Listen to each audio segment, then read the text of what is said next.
अस्सलाम वालेकुम रहमतुल्लाहि व बरकातुहू। दोस्तों, बहुत सारे दोस्त अहबाब माओ और बुजुर्गवार का फ़ोन रिसीव हो रहा है, मैसेजेस मिल रहे हैं और हीरा ग्रुप ऑफ कंपनीज के ताल्लुक से अपडेट का मुतालबा करते हुए देखे जा रहे हैं। तो इस दरमियान में मैं बताना चाहता हूं कि हीरा ग्रुप ऑफ कंपनीज की कोई नई अपडेट इसलिए नहीं आई है क्योंकि इस दरमियान में हीरा ग्रुप ऑफ कंपनीज के सिलसिले में कोई समाअत ना सुप्रीम कोर्ट में हुई है और न ही लोअर कोर्ट में कोई समाअत हुई है। कुल मिलाकर के यह है कि एक जर्नलिस्ट होने की हैसियत से जो मेरा मानना है वो ये है कि आलमा डॉक्टर नौहरा शेख साहिबा की गिरफ्तारी और उनको मरऊब करने की कोशिश है और हीरा ग्रुप ऑफ कंपनीज के प्लेटफार्म पर बने रहने वालों और उसके साथ तसलसल और कंटिन्यू करने वालों को और हीरा ग्रुप ऑफ कंपनीज सूद से पाक तिजारत के फलने फूलने की ख्वाहिश रखने वालों को दबाने और कुचलने की कोशिश करने के फिराक में हीरा ग्रुप ऑफ कंपनीज के कंपनी और उसके बनाई गई प्रॉपर्टीज को, जो कि असल सरमाया है हीरा ग्रुप ऑफ कंपनीज का और उसके इन्वेस्टरों का, उसको कौड़ियों के भाव में चंद रुपए में फरोख्त करके अपने लोगों को खुश करने की जो कोशिशें चल रही हैं वो चीजें साफ सुथरे अंदाज में देखा जा रहा है। आप लोगों को याद होगा कि हीरा ग्रुप ऑफ कंपनीज ने सुप्रीम कोर्ट ऑफ इंडिया में यह बताया था, एक वक्त बहुत पहले की बात है, बाद में वो चीजें हो सकता है कि घट गई हों, लेकिन यह बताया था कि 99% लोग हमारे प्लेटफार्म पर हैं। लिहाजा सुप्रीम कोर्ट ऑफ इंडिया और अदालतों को यह होना चाहिए कि जिस तरह से जमीनों को फरोख्त करने की और नीलाम करने की एक होड़ लगी हुई है, उसकी जमीनों को 100 करोड़ की जगह पे 25 और 30 करोड़ रुपए में बेचने की जो एक बहुत बड़ी जिद्दोजहद की जा रही है डिपार्टमेंट के जरिए से, उस चीज पर हीरा ग्रुप ऑफ कंपनीज के जरिए से, हीरा ग्रुप ऑफ कंपनीज की तरफ से यह अपील दायर की गई थी कि हमारे प्लेटफार्म पर एक बहुत बड़ी तादाद है, लिहाजा बेशक जो लोग डिपार्टमेंट के रास्ते अपनाए हैं उनको हीरा ग्रुप ऑफ कंपनीज ने कहा था कि डिपार्टमेंट अदालत बेशक डिपार्टमेंट को कुछ प्रॉपर्टीज दे दे, लेकिन ये चीज देखे, कोर्ट और कचहरियां देखें कि हमारे प्लेटफार्म पर 20 साल 25 साल कंपनी के चलने के नाते से एक बड़ी तादाद सरमायाकारों की आज भी बराजमान है।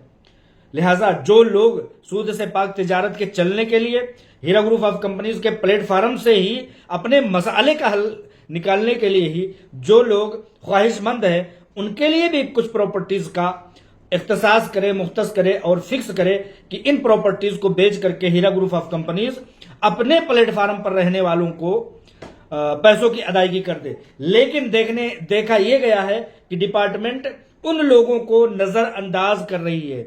वो लोग जो हीरा ग्रुप ऑफ कंपनीज के प्लेटफार्म पर विराजमान है उन लोगों को नजरअंदाज कर रही है, जो कि आज की भी अगर मुहतात अंदाज में कहा जाए तो 80-90% है जो कि हीरा ग्रुप ऑफ कंपनीज के प्लेटफार्म पर मौजूद हैं।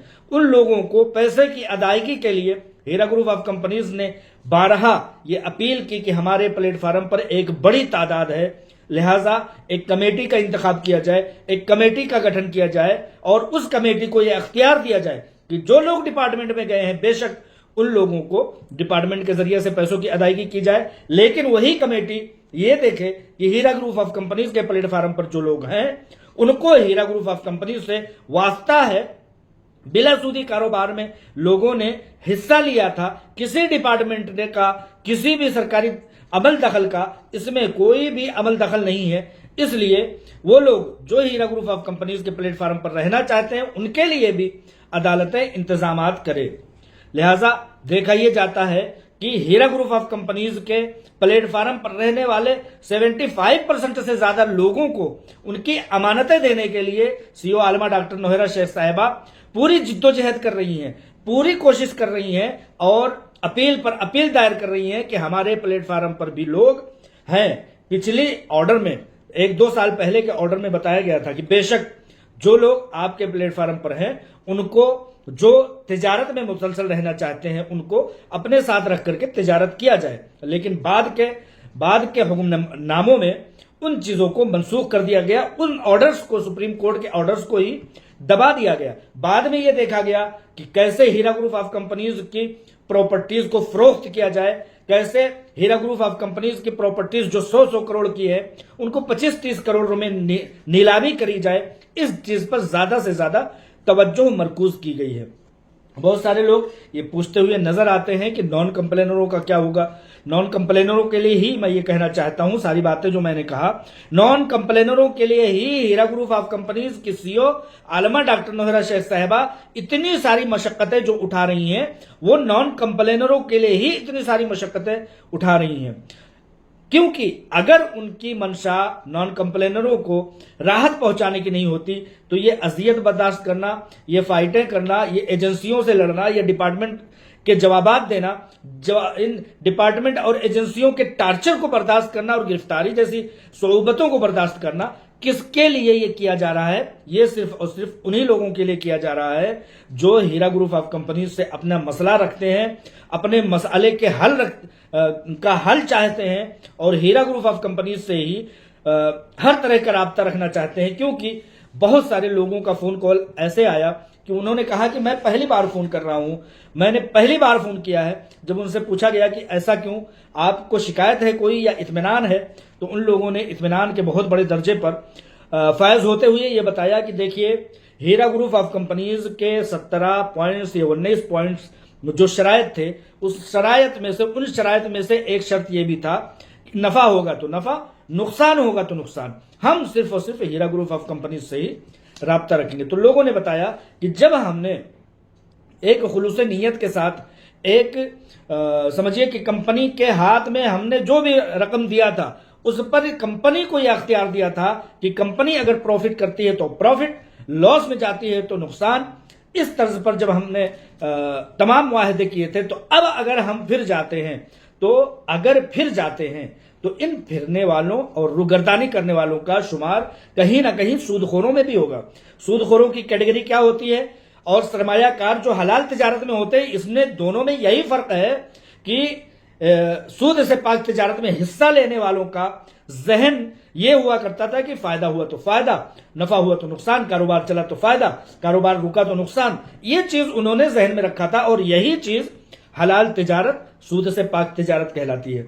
लेकिन जो लोग पैसे देते हैं, मिसाल के तौर पर छोटे पैमाने पर इसको समझिए, आप बड़े पैमाने पर कंपनी के नहेज पर इसको ना समझते हुए आप ये समझे कि एक दोस्त को, कंपनी आपकी दोस्त हो गई, आप ये समझिए कि एक दोस्त को कुछ रुपए देते हैं, 1 लाख रुपए देते हैं और कहते हैं कि ये लीजिए, आपका फायदा हुआ तब भी हमें फायदा चाहिए, नुकसान हुआ तब भी चाहिए। तो यही चीज तो सूदखोरों की जहनियत की अक्कासी करती है।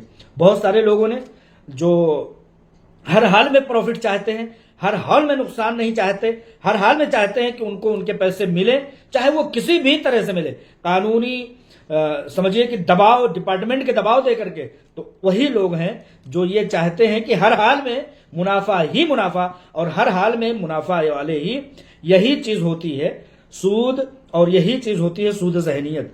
आप जब फिक्स डिपॉजिट करते हैं तो वहां पर नुकसान का कोई भी शायबा नहीं होता।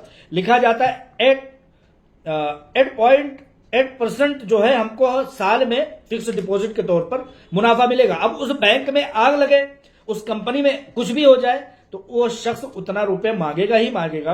और यही चीज है बैंकों में रखे गए फिक्स डिपॉजिट यानी कि सूदी कारोबार में, और दूसरी तरफ कंपनी में पैसे लगा करके इस चीज का मुआहदा करना, इस बात का मुआहदा करना कि फायदा हुआ तो फायदा, नुकसान हुआ तो नुकसान। ये चीज है हलाल तिजारत और इसी को इस्लामी तिजारत, सूद से पाक तिजारत कहते हैं।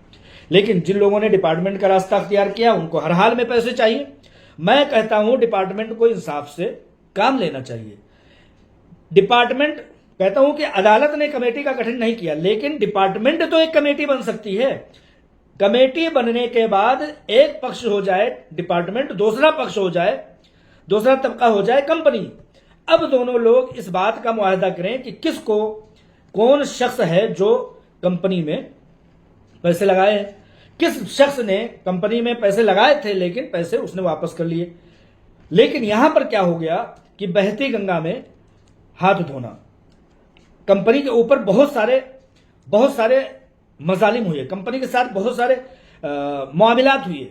इस दरमियान में एक बड़ा तबका उन लोगों का जो 2 साल पहले फोटो कॉपी करा करके रख लेता है अपने डॉक्यूमेंट्स का, वो आता है और वो भी जाता है, क्लेम करता है और कहता है बहती गंगा में हाथ धो लो, कोई कौन देखने वाला है। मिसाल के तौर पर 2 सीमा या सैयदा नाम की कोई लेडीज थी जो हीरा ग्रुप ऑफ कंपनीज के दफ्तर में काम किया करती थी। उन लोगों को चोरी और डकैती में उन लोगों को मतलब कंपनी से निकाला गया। लेकिन बाद में यह पता लगा कि पहले जो दस्तावेजात 5 लाख रुपए के दस्तावेजात दिए जाते थे, जैसे पहले हमें सर्टिफिकेट मिलती थी, उस तरह की सर्टिफिकेट छपवा करके रखा जाता था और वो रकम जो रकम इन्वेस्टर इन्वेस्ट करता था, सरमायाकारी करता था, वो रकम वहां लिख दिया जाता था। वो ब्लैंक हुआ करता था, वो सर्टिफिकेट जैसे ब्लैंक हुआ करता था। उन चोर वर्करों ने जो वहां पर हीरा ग्रुप ऑफ कंपनीज की कंपनी में काम करते थे, उन लोगों ने बहुत सारी सर्टिफिकेट, जब डिजिटल जमाना आना शुरू हुआ तो बहुत सारे सर्टिफिकेट उन लोगों ने चुरा लिए। वो सर्टिफिकेट चुराने के बाद जब ये हालत आई, हीरा ग्रुप ऑफ कंपनीज के सख्ती के दिन आए और कहीं ना कहीं ऐसे ही लोगों ने कंपनी को इस हालत में पहुंचाया है ताकि उसके बुरे वक्त का फायदा उठाया जा सके। तो ये चोर लेडीज जो थी, उन लोगों ने लोगों के दरमियान इन सर्टिफिकेट्स को तकसीम कर दिया और किसी में 10 लाख, किसी में 5 लाख, किसी में 2 लाख, किसी में 8 लाख रुपए लिख करके लोगों को कहा कि जाओ कंप्लेन करो। सीओ जेल के अंदर हैं, पैसे जेल के अंदर रहते ही देना पड़ेगा, इसलिए तुमने इन्वेस्ट नहीं किया कोई बात नहीं, लेकिन इस सर्टिफिकेट में जो दिया गया है, जो इस सर्टिफिकेट में 5-10 लाख रुपए लिखे गए हैं, उसके हिसाब से तुम्हें पैसे मिलेंगे। लोगों ने यहां तक किया हुआ है। तो क्या एसएफआईओ हो, ईडी हो, तमाम डिपार्टमेंट को एक कमेटी गठित करके या कमेटी खुद बन करके कंपनी से राब्ता नहीं करना चाहिए कि कौन लोग हैं जो जेन्युइन इन्वेस्टर हैं? क्योंकि जितने भी ट्रांजैक्शन किए गए थे, लेन देन किए गए थे, उन ट्रांजैक्शंस को बजरिए इंटरनेट बैंकिंग के किया गया था, चेक के जरिए से किया गया था, रिकॉर्ड है हर एक चीज का। तो यहां पर डिपार्टमेंट को ये होश, नाखून के होश लेना चाहिए कि इन लोगों का कम से कम जांच पड़ताल करना चाहिए कि कौन इस तरह का फेक सर्टिफिकेट लेकर के आ गया। बाद में भी इस तरह के सर्टिफिकेट लोगों ने बना लिए हो तो क्या बाइद, कोई बाइद बात नहीं है। बाद में भी इस तरह के लोग 3 दिनों में पैसे दिला रहे थे। कौन नहीं चाहेगा कि हमको 3 दिन में लाखों रुपए मिल जाए? जिसको नाजायज ही करना रहेगा वो नाजायज तरीके से भी जो है पैसे कमाने का बड़ी अक्सरियत है। 99% दूसरों की जेब में पैसे जा रहे हैं तो वो नाजायज, अपनी जेब में पैसे आ रहे हो तो जायज। ऐसी जहनियत के दूसरे लोग कर रहे हो तो वो गुनाहगार, अपना कर रहा हो तो वो उसकी मजबूरी, उसकी जो उसका हक है। तो बहुत सारे लोगों ने इन लोगों के इशारों पर, जो कहते थे कि 3 दिन के अंदर अंदर पैसे दिए जाएंगे, उनके इशारों पर एफआईआर कर दिए। जिन लोगों ने 2 साल पहले, 1 साल पहले अपने पैसे विड्रॉल कर लिए थे लेकिन फोटोकॉपी उनके घर में मौजूद थी, वो भी जाकर के एसएफआईओ में क्लेमेंट बन गए। इस दरमियान में एक और भी बड़ा शख्स यहां पर पहचान में आया। ऐसे लोग भी आएंगे जिसने 1 करोड़ 40 लाख रुपए इन्वेस्ट किए थे, उस पर करोड़ों रुपए उसने मुनाफा भी कमाया। करोड़ों रुपए मुनाफा कमाने के बाद जब एफआईआर उसने विड्रॉल कर लिया, 1 करोड़ 40 लाख रुपए वाले शख्स ने विड्रॉल कर लिया, लेकिन जब देखा कि एफआईआर का सिलसिला शुरू हुआ तो फर्स्ट एफआईआर जो 27 एफआईआर थे उसमें एक शख्स ये भी था जो 1 करोड़ 40 लाख रुपए इन्वेस्ट करने के बाद विड्रॉल भी कर लिया था और करोड़ रुपए कमाए भी थे। उसने भी एफआईआर किया और उसको पैसे, फर्स्ट एफआईआर वाला होने के नाते से उसको पैसे दिए गए, उसको पैसे डिपार्टमेंट ने दिलवाए। अब क्या बाइद है कि वो शख्स फिर से एसएफआईओ में पहुंचा हो? कोई बाइद नहीं है ना। इसलिए मैं कहता हूं कि एसएफआईओ हो, ईडी हो, सीसीएस हो, सुप्रीम कोर्ट हो, लोअर कोर्ट हो, हाई कोर्ट हो, कोई भी कोर्ट, कोई कचहरी, कोई डिपार्टमेंट, कोई भी एजेंसी हो, उन लोगों को कम से कम इंसाफ का यह तकाजा करना चाहिए कि हीरा ग्रुप ऑफ कंपनीज से राबते में रह करके हीरा ग्रुप ऑफ कंपनीज की सीईओ की बहाली करते हुए, कानून की रखवाली करते हुए, कानून की पासदारी करते हुए इंसाफ का बोलबाला करना चाहिए, ना कि उसके मालिक को गिरफ्तार कर दिया जाए कि वो देख ना सके, उसके दफातर को बंद कर दिया जाए ताकि किसी का रिकॉर्ड ना निकल सके, उसके प्रॉपर्टीज को जो 100 करोड़, 200 करोड़, 150 करोड़ है उसको 25 करोड़, 30 करोड़, 40 करोड़ रुपए में फरोख्त किया जाए। इस तरह से इंसाफ का बोलबाला नहीं होता। डिपार्टमेंट को ये चीज होश के नाखून लेने चाहिए और इन लोगों को यह समझना चाहिए कि बड़ी मुश्किल से देश में कोई प्रॉफिटेबल, फायदेमंद, फायदे बख्श देश में कोई कंपनी खड़ी होती है जिससे लाखों करोड़ों लोगों को फलाह बहबूद मिलते हैं। इसी से देश जो है मजबूती पाता है। इन डिपार्टमेंट को इसीलिए कायम किया गया है कि देश का कोई भी बच्चा से बच्चा उसके साथ ना इंसाफी ना हो। ये तो बड़ी बड़ी कंपनियां हैं जिससे करोड़ों करोड़ रुपए जो है मुल्क को रेवेन्यू मिलते हैं, इनकम टैक्स मिलते हैं, जीएसटी मिलती है, बहुत तरह के इनकम होते हैं, देश के पैसे देश में ही खपत होते हैं, बहुत सारी तरक्याती काम होते हैं, फलाह बहबूद के काम होते हैं। एसएफआईओ हो, कोई भी डिपार्टमेंट हो, उस डिपार्टमेंट को ये चीज समझना चाहिए कि सीओ आलमा डॉक्टर नौहरा शेख साहिबा की बाजियाबी कानून की रखवाली का पहला नुक्ता हो सकता है, पहला पॉइंट हो सकता है। उनके ऑफिस का कायम रहना, जिससे इन बिचौलियों को और इन जो है दरमियानी फायदा उठाने वाले लोगों का कम से कम अंदाजा लगाया जा सके और इससे जांच पड़ताल की जा सके। डिपार्टमेंट को इतनी मोटी मोटी बातें बताने की जरूरत नहीं पड़ सकती, लेकिन कहीं ना कहीं भाई डिपार्टमेंट में तो किसी न किसी के इन्फ्लुएंस में काम कर रहा होगा, तभी तो 200 करोड़ रुपए की प्रॉपर्टी 25 करोड़ रुपए में फरोख्त कर रहा है। हीरा ग्रुप ऑफ कंपनीज के सीईओ 200 करोड़ रुपए की प्रॉपर्टीज को 175 करोड़ रुपए में फायदे के साथ फरोख्त करेंगे तो सब लोगों को पैसे मिल जाएंगे। कहीं ना कहीं डिपार्टमेंट नहीं चाहता होगा कि सब लोगों को पैसे मिले। हीरा ग्रुप ऑफ कंपनीज फिर से पनप सके, अपने सरमायाकारों के साथ देश के फलाह बहबूद के काम कर सके, देश को आगे बढ़ा सके, देश के लोगों को खुशहाली दे सके। डिपार्टमेंट चाहता होता तो कम से कम एक कमेटी के जरिए से इस काम को कर रहा होता, लेकिन नहीं, सीईओ को जेल में डाल दो, अपने मनमाने तरीके से प्रॉपर्टीज को फरोख्त करो और नीलाम करो, जो आए उसको एसएफआईओ का क्लेमेंट और एफआईआर करने वाला बना दो। जिन एफआईआर पर पहले ही जमानत मिल चुकी है, उस एफआईआर पर फिर से जो है किसी की सीईओ की जो है इतनी बड़ी शख्सियत की जो है फिर से गिरफ्तारी कर लो। जिस एफआईआर पर सीईओ को अरेस्ट किया गया है, उस एफआईआर पर उस शख्स को पैसे मिल गए हैं, फिर भी उस एफआईआर पर उठाने की जरूरत क्यों पड़ रही है? क्योंकि सुप्रीम कोर्ट ऑफ इंडिया की जो है अभी तारीख दूर है, इस दरमियान में बहुत सारे काम निपटाने हैं। कहीं ना कहीं ऐसे मकासद तो होंगे, वरना एसएफआईओ में जाने वाला शख्स कौन जेन्युइन है, कौन विड्रॉल किया हुआ है, कौन हकीकी है, कौन गलत है, कौन गैर हकीकी है, कौन खुद से गया है, कौन लाया गया है, जबरदस्ती किसी के कागजात जमा करा दिए गए हैं, इस चीज का अंदाजा तो कम से कम होना चाहिए। सूद से पाक तिजारत में किसी ने हिस्सा लिया था, वो चाहता है कि मैं मरते दम तक हीरा ग्रुप ऑफ कंपनी से अपने पैसों की बाजियाबी चाहता हूं। वो किसी, मैं हूं, मेरा अगर सर्टिफिकेट कोई जमा कर देता है, लेकिन मैं तो नियत ये करके बैठा हूं कि मेरे पैसे अगर मिलने हैं तो वो हीरा ग्रुप ऑफ कंपनीज से, क्योंकि हीरा ग्रुप ऑफ कंपनीज के साथ मेरे मुआहदे, मेरे मुतालबे और मेरे तमाम तरह के अहदो पैमान हुए थे। मैं तो यही चाहूंगा, और मुझसे भी क्वालिटी के लोग हैं, मुझसे भी ज्यादा अच्छे सोचने वाले लोग हैं, मुझसे भी अच्छी जानकारी रखने वाले लोग हैं। लिहाजा एसएफआईओ हो, ईडी हो, सीसीएस हो, lower court, high court, supreme court हो, उस कोर्ट को कम से कम एक कमेटी ना बना सके, लेकिन कमेटी की तरह काम तो करने की एक कोशिश तो करनी चाहिए। या कोई भी फोटोकॉपी लेकर के आया और उसने 2 साल पहले विड्रॉल कर लिया था, उसको भी पैसे दे डाले। कितने कमाए, कितने गंवाए, कब आए, कब गए, ये भी तो कानून में है कि जिस शख्स ने क्लेमेंट किया उस शख्स ने कितना कमाया, बाकी बचा पैसा उसको उस कंपनी से रिकवरी कराने में मदद की जाए। इन सब चीजों की जांच पड़ताल के लिए गिरफ्तारी नहीं बनती जनाब। गिरफ्तारी बनती है तब जब इंसान मुकर जाए और कहे कि नहीं, मुझे पैसे नहीं देना। गिरफ्तारी तब बनती है जब इंसान जो है कोशिशों में सुप्रीम कोर्ट में, हाई कोर्ट में, लोअर कोर्ट में प्रेजेंट ना हो और उसके जवाब न दे, उसको जो है अपने वकील को ना भेजे। हर तरह से वकील भेज रहा है, हर कोर्ट ये चाह रहा है कि सीईओ आकर के खड़ा हो, सीईओ आकर के खड़ी हो यहां पर। भाई और भी तो कम है जमाने में, या सिर्फ कोर्ट कचहरी खेलने हैं, प्रॉपर्टीज को बेच करके उन लोगों को पैसे देने हैं जो हीरा ग्रुप ऑफ कंपनीज के प्लेटफॉर्म पर विराजमान है। कंपनी को चलना है।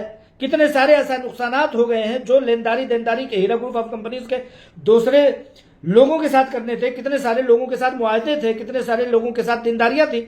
अगर इंसान कचहरियों में, लोअर कोर्ट और हाई कोर्ट में खड़ा रहेगा, अकेला सीईओ, अकेला चेयरमैन, अकेला एमडी और अकेला ही मालिक, जब कोर्ट कचहरियों में डेली खड़ा रहेगा तो ये डिस्टर्ब करने की ख्वाहिश है या क्या चाहते हैं वकील? किन हिसाब से बाबा रामदेव के ऊपर 1400 एफआईआर हुई, 800-900 राहुल गांधी के ऊपर एफआईआर हुई।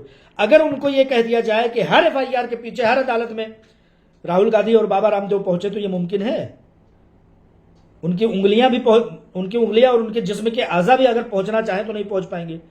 तो गैर कानूनी काम अगर खुद कानून के रखवाले ही करने लगे, कानून के रखवाले ही किसी कंपनी को तोड़ने के लिए पूरी तरह से मुस्तैद हो जाए, तो फिर इस देश में, हमारे देश में कोई आगे बढ़ने के लिए, कोई तिजारत करने के लिए, कोई कंपनी खोलने के लिए कैसे कोई खड़ा होगा? जनाब जरा इस बात पर गौर कीजिए। बहुत सारे मामलात गैर कानूनी हैं हीरा ग्रुप ऑफ कंपनीज के साथ। उन मामलात में कम से कम सीईओ के साथ बैठ करके तबादले ख्यालात करना चाहिए। ये चीज मैं जानता हूं। कानून के रखवालों को कानून की धज्जियां उड़ाने वाला नहीं बनना चाहिए। और इस दरमियान में चंद बिचौलियों ने यह धमकियां दी हैं कि मुतीउर रहमान को, फुला को जेल होना है हर हालत में। देखो बिचौलियों, यही चीज मैं तकरीबन 8-9 सालों से सुनता हुआ चला आ रहा हूं। कम से कम एक बार गिरफ्तारी करा दो। 8-10 FIR अलग अलग जगहों पर पेंडिंग पड़े हैं। कम से कम दुनिया की मीडिया तो एक मीडिया बिरादरी के शख्स के गिरफ्तार होने पर यह सवाल करने वाले चले जाए कि सीईओ की गिरफ्तारी क्यों हुई, हीरा ग्रुप ऑफ कंपनीज को ताला क्यों लगाया गया। कम से कम मेन स्ट्रीम मीडिया में यह बातें आनी तो चाहिए कि एक सहाफी को गैर कानूनी काम करने पर, डिपार्टमेंट के गैर कानूनी काम करने पर एक सहाफी को गिरफ्तार किया गया। कम से कम इस बात का कम से कम आवाज तो उठनी चाहिए। मैं ही सही, मैं वो बली और वो कुर्बानी देने के लिए तैयार हूं। उठवाओ कम से कम जज साहब के सामने जाकर के ये चीज तो बताऊं कि मैंने सवाल पूछा था कि जब सीईओ को, किसी कंपनी के सीईओ को, किसी कंपनी के दफातर को बंद कर दिया जाएगा और उसके पीठ पीछे नीलामी की जाएगी, 200-300 करोड़ रुपए की प्रॉपर्टीज को 25 और 50 करोड़ रुपए में बेचा जाएगा, तो आने वाले दिनों में कोई शख्स कंपनी खोलने के लिए, तिजारत खोलने के लिए, देश को आगे बढ़ाने के लिए कैसे आगे आएगा? मैं कम से कम पूछ तो सकूं। गिरफ्तारी करवाओ बिचौलियों। खैर, ये गिदड़ भपकियां चलती रहेंगी। मेरे कुल कहने का लुब्बे लुबाब यह है कि आलमा डॉक्टर नोहरा शेख साहिबा उन लोगों के लिए ही फाइट कर रही हैं जो लोग सब्र कुनिंदा हैं, जिन लोगों ने हीरा ग्रुप ऑफ कंपनीज के प्लेटफॉर्म से, जिनकी तादाद 75% से ज्यादा लोगों की है, वो लोग ये समझ लें कि सीईओ आलमा डॉक्टर नोहरा शेख साहिबा जो अजियत बर्दाश्त कर रही हैं, वो कंपनी को सूद से पाक तिजारत को खड़े करने के लिए और मुकम्मल 100% रिकवरी के लिए जो लोग अपने पैसे चाहते हैं, उन्हीं के लिए अजियत बर्दाश्त करना चाहती हूं। वरना हाथ खड़ा कर देती प्रॉपर्टीज तो ऑलरेडी ईडी ने और तौसे डिपार्टमेंट ने अटैच करके उन पर अपना कब्जा जमाया हुआ, अपना तसल्लुत किया हुआ है। जैसे चाह रहे हैं वैसे अपने लोगों के, अपने दोस्तों के, अपने खैर खाहों के इशारों पर चल रहे हैं। 25-25 करोड़, 200 करोड़, 250 करोड़ की प्रॉपर्टी जो है सरकारी रेट के मुताबिक उन पर जो है चंद रुपए में नीलामी की जा रही है। तो कुल मिलाकर के यह है कि इंशाअल्लाह ताला अभी के हालात ये हैं कि सीईओ आलमा डॉक्टर नोहरा शेख साहिबा को ये लोअर कोर्ट इंसाफ नहीं दे सकते। सुप्रीम कोर्ट ऑफ इंडिया की जो अगली तारीख है उसमें इंशाअल्लाह ताला सीईओ आलमा डॉक्टर नोहरा शेख साहिबा को बाजियाबी दस्तयाब हो जाएगी, ऐसा मेरा मानना है, ऐसा मेरा कैलकुलेशन है और ऐसा मेरा तजजिया है और मुताला है। तो दुआ कीजिए इंशाअल्लाह ताला ये जुल्म की दास्तान ज्यादा देर तक ना चले। ये जुल्म करने वालों में और गैर कानूनी करने वालों में, देश को कमजोर करने वाले में, देश के लोगों को कमजोर करने वाले लोगों के खिलाफ कोई सच बोलने वाला, कोई सच्चा ऑफिसर, कोई सच्चा जज और कोई सच्चा इंसाफ पसंद शख्स आए जो कि देश को मजबूत करने वाली हीरा ग्रुप ऑफ कंपनीज जैसी कंपनियों को मजबूती की तरफ अग्रसर करे, बढ़ाए और उनका साथ दे और इंसाफ से काम ले। दोनों पक्ष को कम से कम कमेटी माना जाए, कमेटी मान करके इंसाफ के तकाजों पर चला जाए। ऐसी दुआ कीजिए, ऐसी कोशिश कीजिए, ऐसे एहतजाज कीजिए और जो कोई मीडिया बिरादरी है वो इस बात का कम से कम उठाता हुआ दिखाई दे। क्योंकि हमें अगर हमारे मुल्क ने ये कलम दिया है, हमारे मुल्क ने ये अथॉरिटी दी है कि आप लिखें, आप बोलें, आप अपनी आवाज उठाएं ऐवान बाला तक और कानून कचहरियों तक, तो हमें ये आवाज उठाना चाहिए। वरना ये मुल्क, हमारा कानून कमजोर होता हुआ दिखाई दे रहा है। उसके रखवाले जो हैं वो कमजोरी की तरफ ले जा रहे हैं। ये कंपनियों को सपोर्ट करने के लिए बनाए गए दफातर, बनाए गए डिपार्टमेंट कहीं ना कहीं कंपनियों को कमजोर करते हुए दिखाई दे रहे हैं। अस्सलाम वालेकुम रहमतुल्लाहि व बरकातुहू।